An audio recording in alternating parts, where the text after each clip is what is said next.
Yan, tigil muna tayo kasi nagka-problema yung... Kung kailang nasa mission pa naman, tsaka pa nagkaganyan. So, sa sitwasyon natin dito, medyo gubat ito. So yan, isang maulan na umaga sa inyong lahat. At ngayong araw, nandito ako ngayon sa isang papunta sa beneficiary natin. At tinatay ko lang si Marcos. At galing na rin ako dun sa bilihan ng materyales. Kaso yung iba na order ko naman na pero hindi pa may deliver kasi nga sobrang ulan. Tapos yung ibang kailangan katulad ng kawayan is kukunin pa. So maghahanap pa ako ng tao na pwedeng kumuha ng kawayan, yung pwede mong orderin pa natin yun para magawa yung hagdanan lang na isin. Galing na ako doon. So inantay natin si Marcos at papunta kami sa isang beneficiary ni Commander dun sa basta dito lang din sa Kapalongga lang din. At yun, antay ko lang si Marcos. Tapos yan, medyo nagkakaproblema lang tayo kasi yung gulong natin dito, yan, gumigewang ito na yata yung bearing niya sa loob, may nabasag na bearing sa loob, kailangan kong patingnan. Ang hirap mag-drive kasi pagiwang-giwang yung manubela niya, lalo't ganito maulan, madulas. So kailangan kong pa-check para sa ganun safe tayo lagi sa biyahe natin. Kasi ilang araw din kasi itong stock, siguro kinalawang yung bearing niya simula nung nasa 10 araw kaming nasa Lucena na-stock tong motor. Although nagagamit naman pero bibihira kasi ilan lang sa kapatid ko yung marunong, kaya na-stock tong motor. So nung gamitin ko, dun pa lang siguro na yung bearing niya may kalawang. So nabasagan na siguro kaya medyo gumigewang. So yan, radyo natin si Mark na nandito tayo sa yan, radyo lang natin. Gamit na naman namin radyo namin kasi nabi ng battery. Mark Franz. Kamusta? Ayos naman, nandito pa ako ngayon sa kalsada. Galing ko lang dun sa isang beneficiary at tinignan ko lang yung sitwasyon. Sige. Yung yung materials na order ko na iba, kaso iba kailangan pang kukuha tayo ng tao para manguha ng kawayan. Di ibig sabihin nanggaling ka na doon sa order ng mga kahoy. Oo, galing na ako doon. Kaso yung kawayan nga, kailangan para natin kumuha ng ng tao na maungo kasi wala daw silang ganun. Okay, di ibig sabihin positive naman sa ibang kahoy. Positive naman, oo. Saan ka na ngayon? Nandito na sa may papunta na dito sa may beneficiary ni Commander. Saan ka ba? Okay, medyo sang beneficiary kita, Tatay Ben yan? Oo, kay Tatay Ben. Sige, medyo malayo ako pero antayin mo ako dyan. Sige. Kita lang tayo dito sa may bago dumating dito. Sige, antayin mo ako dyan. Biyahe na ako. Sige, ingat. So yan, antayin natin si Marcos. At maya nandito na yun. So ayusin ko lang muna yung gulong natin dito.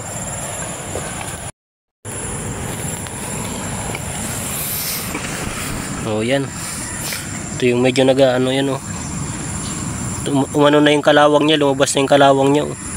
Yun gawa nang nabasag na yung bearing sa loob, kinalawang na sa loob, lumabas na dito.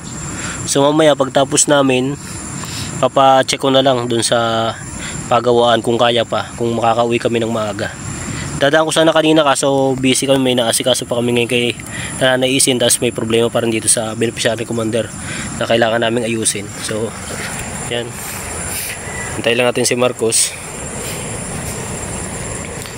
Sobrang dumi na ng grabe talaga dito, sobrang ulan. Kakalinis lang namin nung nakaraan nitong pagdating dito, pinalinis sa kapatid ko pero grabe na naman isang araw pa lang kaming nalabas, pangalawang araw pa lang ngayon. Grabe na naman ang dumi. Yan. So yung iba naman okay naman. Kaya lang hirap lang talaga mag-drive kasi magalaw siya. Gawa nung nung gulong. So siguro pag napacheck natin mamaya baka maging okay na. Buti nga ngayon hindi masyado nang maulan Kanina sobrang ulan kanina. Buti nagtila-tila ngayon. Natagalan si Marcos at may naasikaso pa daw, nagtawag sa akin, may naasikaso lang kaunti.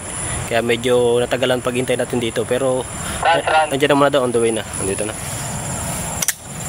Ay. On the way na ako, papunta dyan. Sige. Dito lang daw sa dati, sa sinabi ko sa iyo sa unahan bago dumating ng selfie. Okay, sige. Sige. So yan, nandiyan na, on the way na. Medyo malapit naman na siya. Kanina pa rin na ako nag-aantay dito. Buti nga hindi umuulan. At kung maulan, basa-basa naman tayo. Eh, buti ngayon medyo pinagbigyan, no? So, okay lang naman kahit umano, kahit umulan, may kapote naman tayo. May helmet. Tapos nakabuta naman tayo. Yun nga lang, talagang hirap gumalaw ng ganito. Hindi ako mapag-video sa labas kasi yung camera natin is hindi pang basaan talaga. Pero, ano, kumusta? Ayos naman. Medyo mahirap lang yung yung daan dito sa may kabila kasi sobrang putik. Putik na. Saka madulas, ano? Lubog yung daan dito sa kabila, kaya doon tayo ikot mamaya pagpabalik sa kabila. Sa kabila na. Gusto dinadaan doon. Dito kaya medyo mabilis ako kasi dito ako duman, di ko naman alam na baha. Sobrang baha pala. Ikot na lang tayo doon sa kabila. Mamaya ikot tayo palabas. Sige. Ngayon punta muna tayo doon, kala tatay ayusin natin problema. Sige. So, ayan. Punta muna kami kila Tatay Ben at may problema kasi doon, kailangan namin ayusin. So, diretso tayo doon. Grabe yung dadaan natin, oh. Sobrang baha. Yan. Mga dinaanan natin. Sana wag malalim. Kasi kung malalim, kawawa yung motor natin dyan. Nakabuta man tayo. Medyo malalim. So, yan. Tigil muna tayo kasi nagka problema yung motor natin. Okay. Nag-stack up yung yung gulong. Gawa nung tumano doon sa may lubak doon kanina. Hindi na gumulong dito, nagsadsad na siya dito. Hindi na gumulong. Yun, oh. Ganyan na lang siya. Sabi ko na dapat pala pinatingnan ko na kanina. Hindi ko naman nakalain na masusobrahan siya ng durog ngayon, magi-stack up yung gulong niya. So yan, tayo natin si Marcos, sasaulan lang si Marcos. Nadaan yun mamaya-maya. Siguro sakay na lang muna tayo dun. Ngayon pa nangyari ito kung kailan nasa mission tayo. Dapat pala nung ano pa lang pina-check ko na. Pero kanina lang naman kasi hindi naman ganoon siya kaano. Although gumagalaw siya, magalaw siya pero hindi pa naman ganoon ka ano. Dito sa lugar na ito walang talyar dito. Yan, tingnan niyo naman, oh. Halos ano dito. Gubat na. Paano kaya ito? Siguro pakalas na lang namin o kaya testing ko kung kaya pang itakbo. Pipilitin ko itakbo ngayon kahit dahan lang. Makapunta lang tayo sa malapit na talyer para mapagawa siya, mapaayos siya. Palitan lang ng bearing kasi yung bearing lang problema niya. Na durog na yata. So siguro kumalang na siya dun sa mismong ng gulong. Ito sa parting ito. Diyan, sa loob niyan. Nadurog na yung pinakang bearing niya. Nag-stack up na. Yan, tutulo na yung mga kalawang. Hirap talaga pag na-stack yung motor, pag yung hindi nagagamit. Hindi naman namin nadala ito nung Lucena. Yung mga kapatid ko, hindi rin masyadong nila nagamit yan, kaya naka-stack lang siya. So, yan ang nangyari. Na stack up na. At yan, antayin lang natin si Marcos para pwede tayong sumakay na lang sa kanya, mangkas na lang sa kanya, or subukan para nating may takbo to. Siguro pwede pa naman. Gagalawin ko lang ngayon, tatry kong may ikot siya kung kaya pang iikot. Try ko muna para maitakbo lang natin. So yan.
So yan, buti na lang naikot pa.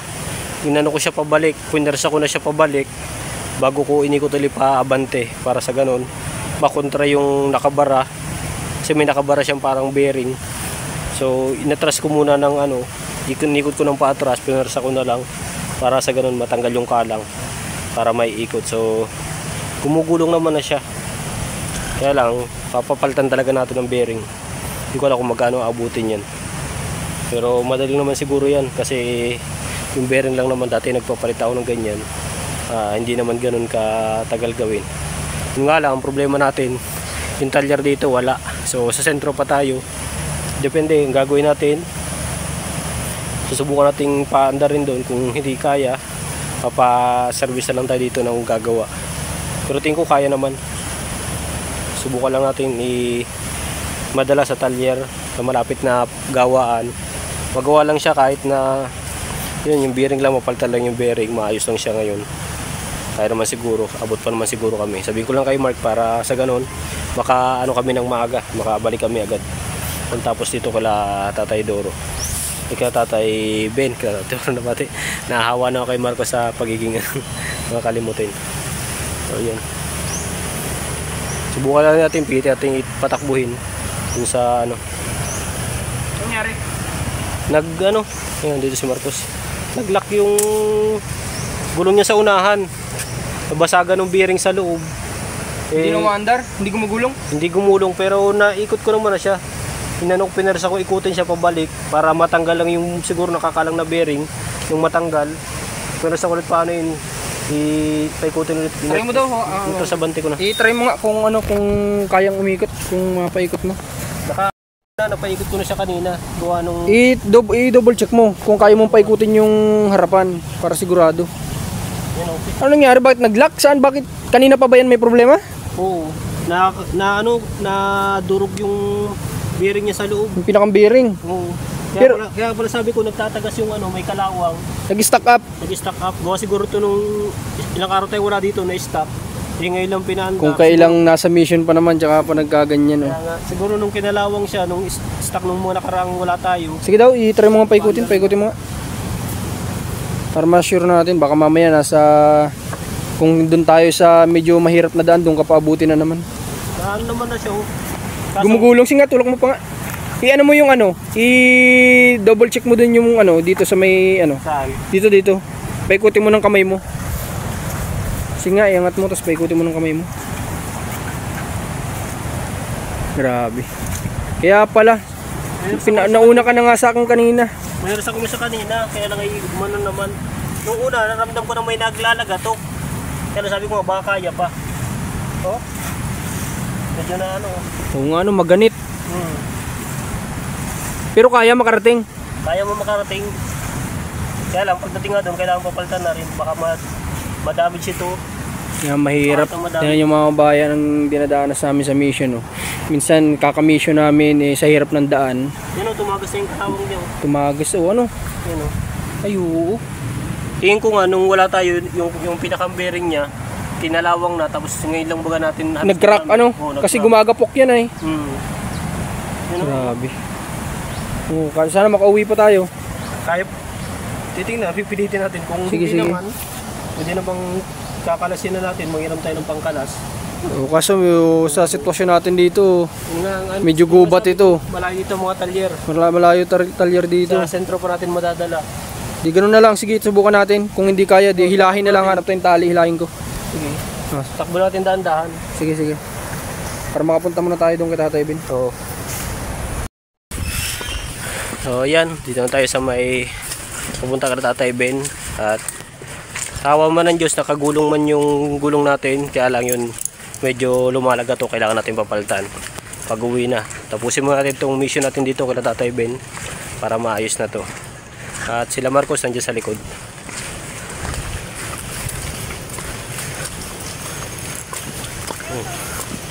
Siguro maayos din naman yun mamaya pagbalik natin doon. O yan, tingnan namin ko dito si Tatay Ben. Kanina galing na rin kami doon kanina, kailangan na isin, kita nyo naman. Medyo naging busy din kami doon kasi may kailangan kaming asikasuhin sa pabahay nila. At yun nga, mayroon pang may naging desisyon pa doon na kagugulat nyo. So yun, abangan nyo sa channel ni Marcos.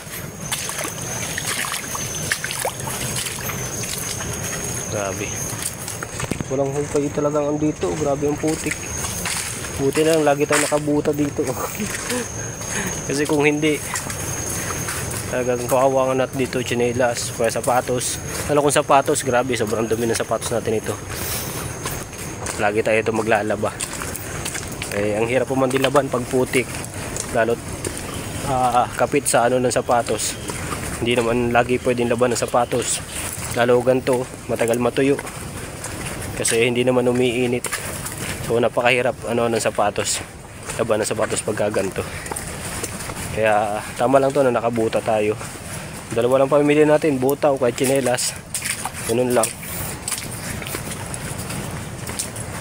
Yan, grabe yung panahon dito.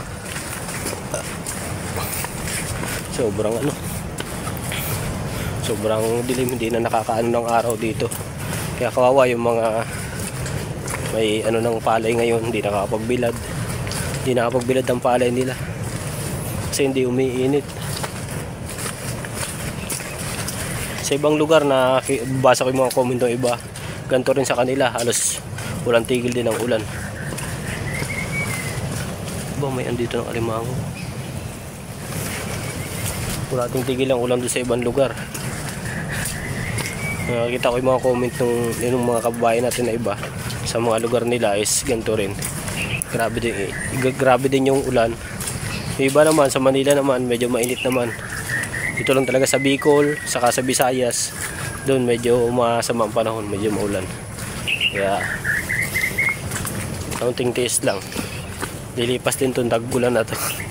Makakaranas din tayo ng tag-init. O yan, malapit namin kay Tatay Ben. Kita kasi lang mamaya kasi mag-aawak tayo ng camera ni Marcos. Ayan, babalik tayo at nakalimutan ko yung radyo dun sa motor. Naiwanan ko dun, baka mawala kasi nasa labas lang. Saka umuulan, baka mabasa. Although waterproof naman siya, pero syempre iba pa rin yung hindi siya masyadong mababad sa ulan. Natanda na talaga, nagiging makakalimutin na. Medyo malayo pa naman itong kay Tatay Ben, saka dito sa andun naman sa Tatay Ben, nasa kanila naman, nadating pa rin din halos. At may pinuntahan yata. Kunin ko lang yung radyo doon kasi naiwan. Iba talaga pag natandaan na. Nahahawa na rin kay Marcos. Ako yung nagpapaalala lagi kay Marcos pag may mga nakakalimutan siya mga gamit o kaya mga lakad. Ako yung nagpapaalala sa kanya. Pero ngayon, tayo naman yung nakalimot. Wala talaga. Ang mga bata dito, tatabo.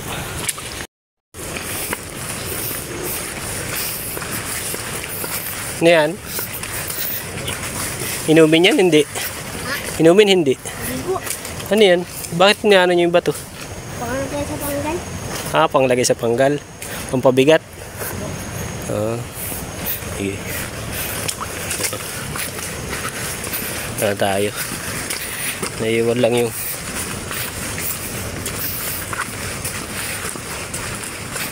mahirap kasi dito mag-iwan ng baka although wala naman nangingialam, pero buti na yung sigurado tayo. Mahirap pagka nawala yung radyo natin. Bigay pa naman yun ng isa sa mga sponsor natin, so kailangan din nating ingatan.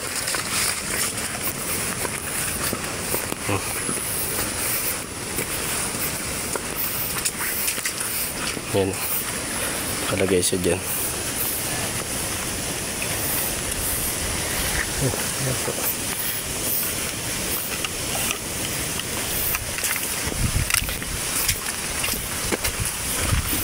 Ayan, ito na.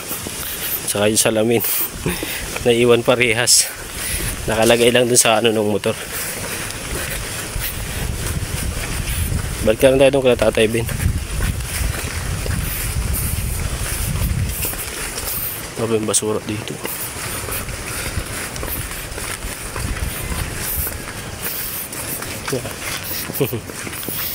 Hinugasan nyo pa?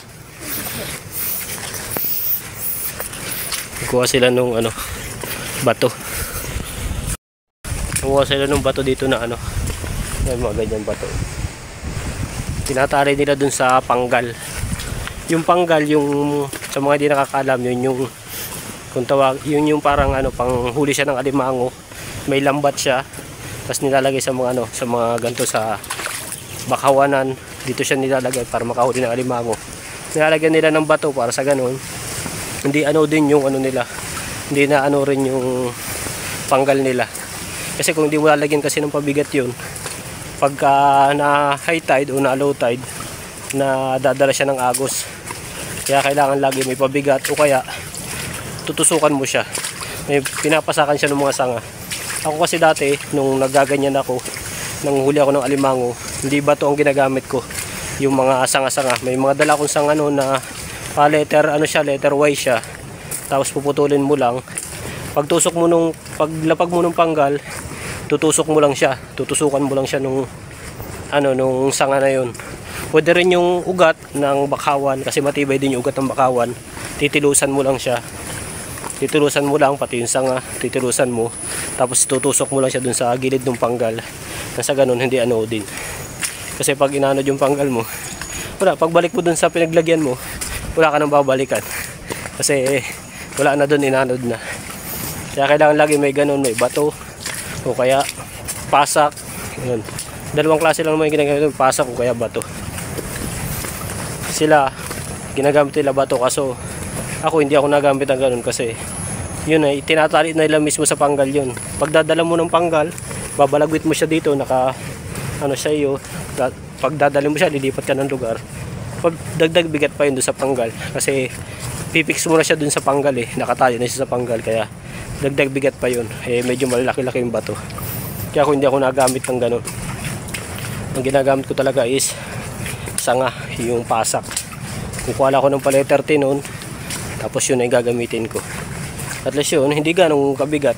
Saka pwede kong iwan na lang muna dun sa lugar kung saan ako nagano. Tapos punta sa kung saan man ako lugar pupunta, kukuha na lang ako ng panibago. Kasi marami naman gano dito, marami naman sanga na paletter Y sa mga ganito. Wala na kasi ako ngayong panggal eh. Kung ako may panggal pa, pwede gusto nyo ipakita kung paano siya ginagawa. Pero siguro sa mga susunod na araw, pag yung nakahiram tayo ng panggal, susubukan natin, pakita ko sa inyo kung paano ginagawa yung panghuhuli ng alimango dito sa Bicol. Sa iba rin siguro ganun din ang ginagawa. Kaya yung pag nagka-time tayo at makapanghiram tayo ng panggal, turo sa inyo kung paano, papakita ko sa inyo kung paano ginagawa yun, para sa ganun may idea din kayo kung paano nanguhuli ng alimango o kaya mga kasag dito sa lugar namin. So yan, dito na tayo. Dito tayo Ben, mag-camera mo tayo sa kanila. So yan, paalabas na rin tayo at tapos na dito mag vlog si Marcos para kay Commander, kasi alam niyo si Commander di sa atin nakakasama, kaya kami yung lumalakad sa mga beneficiary ni Commander, kami yung pumupunta. At may inayos na kami dito, nag-imbestiga ng kaunti para dun sa mga nangyayari dito kay Tatay Ben. So abangan nyo lang doon sa vlog ni Commander, andun kung ano yung mga sinabi ni Tatay Ben, ano yung mga nakwento niya, mapakinggan nyo naman doon, mapanood nyo naman sa kanya. So sa ngayon, pabalik na tayo at kailangan natin makabalik ng umaga pa para mapa-check ko pa yung motor, mapaayos pa. Sa ganon, bukas makapag-mission tayo ng maayos. Kaya kailangan mapagawa ko ngayon hapon din. At hindi pwedeng abutin pa siya ng bukas kasi bukas baka may mga lakad kaming ano rin, pabalik pa kami kila Joy Joy. Hindi na kami nakabalik ngayon kasi may emergency nga dito. Kaya siguro baka bukas na lang. Ayan. Sabi lang yung panahon.